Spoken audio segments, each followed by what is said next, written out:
sazrele crvene ribizle. I to odlično, zahvaljujući mnogo čemu.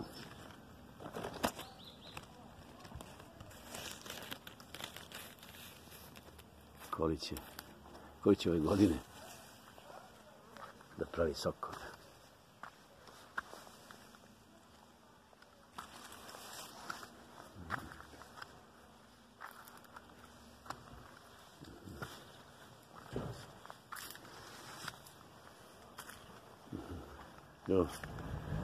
Još od jutra rana ugreo sunce.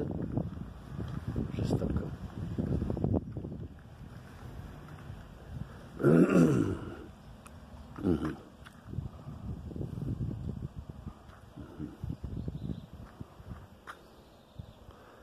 Naša Kajsija je isto bila pogođena ovog proleća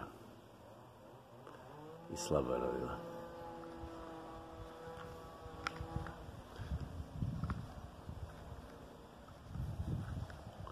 Mačak, naravno,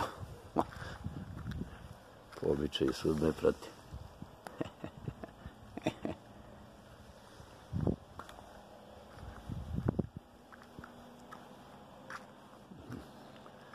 I ovdje treba zalamati lozu.